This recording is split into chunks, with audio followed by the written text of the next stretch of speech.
Namaste, Jai Bharat. Sir Creek is a creek at run of Kutch. Half of that belongs to Pakistan, half of that belongs to Bharat. But Pakistan was involved in unlawful activities in Sir Creek.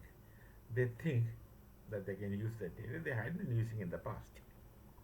As a matter of fact, previously, much before 1940, much before when Modi ji was chief minister of Gujarat, they were sending terrorists.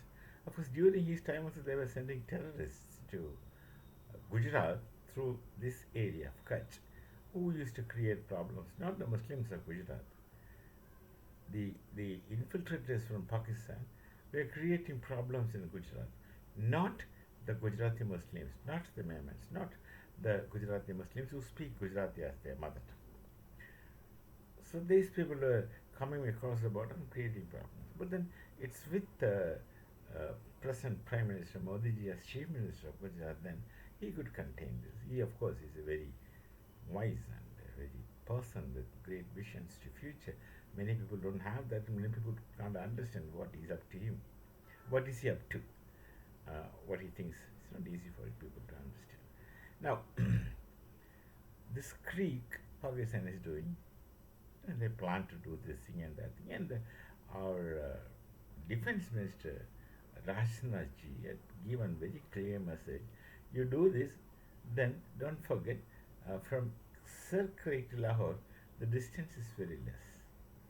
All those things we say, Bharat gives sufficient warning to Pakistan, but nonetheless, Pakistan wouldn't stop it. Then one may not understand why, in spite of all these odds, Pakistan still continues to do such things which of course is harmful to them always, but they keep doing it. Why?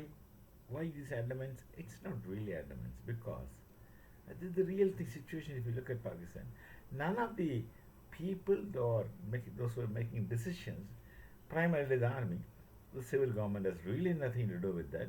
Primarily the army, they don't feel responsible. They don't care. They will want to show their might for a short period because they have already settled themselves abroad. In different nations, they already have property, they already put monies in various banks, they have sufficiently more than sufficient riches, money. They have amassed from Pakistan, whereas the people of Pakistan are starving for roti. Uh, that's one side, they don't care.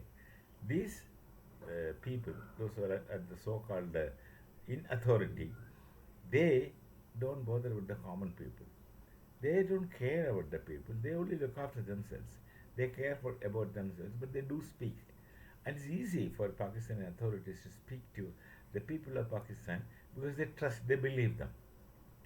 They believe emotionally charged couple of sentences will make the Pakistanis sway and jump without really realizing what's happening. They're absolutely far from being critical. Critical is not really a term that one should use, but they just take it, they swallow it, because so long as it is smooth on their imagination, whatever is told, they accept. Such kind of idiosyncrasy. And so long as it's not smooth on their imagination, they object. Only these things there with the people of Pakistan. So, as a result, in spite of all these years of existence, they continue to remain poor, miserable, and suffering. They have no infrastructure. The people are suffering worse than any poor nation anywhere in the world. The situation is bad. They could not have, they could have been living better, much better, obviously. And so the authorities, they don't care. They would want to show their might, fighting with Bharat, and then when they lose, which is very obvious, and they understand it much better than we understand, and then they will quit. They'll go to some foreign nations, and then will be forgotten by the people of Pakistan, and they live there comfortably rest of their lives.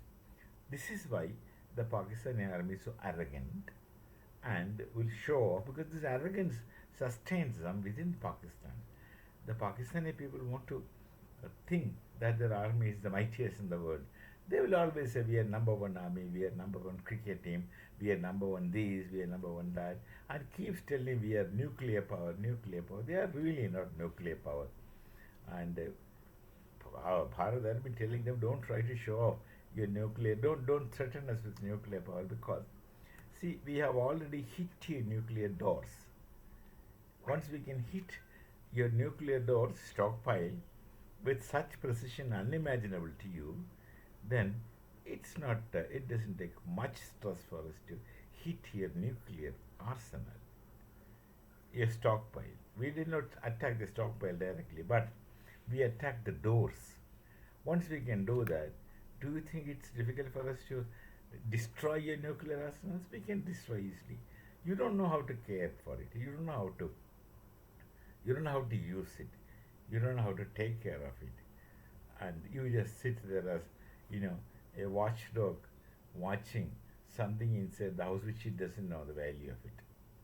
Pakistan, of course, is doing that. Whether it is China's nuclear stockpile or US, most likely US stockpile, uh, they are just watchdogs of something which they don't understand the worth of it.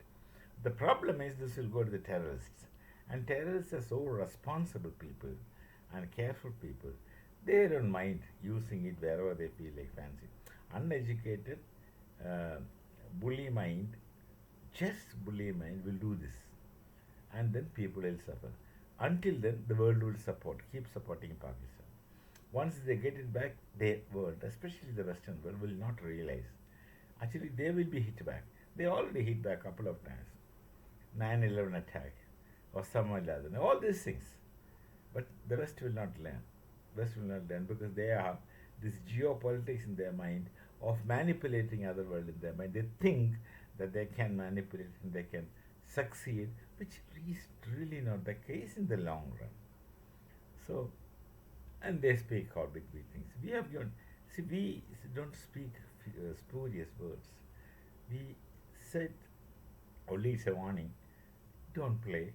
Once you play, you will get it. We don't want problems. We don't want anyone's property.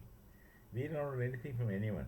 We don't want this Pakistan occupied Kashmir. Do you know that? Because we know if you take those people, this so many 50 lakhs of people are coming to Bharat and become a headache to us.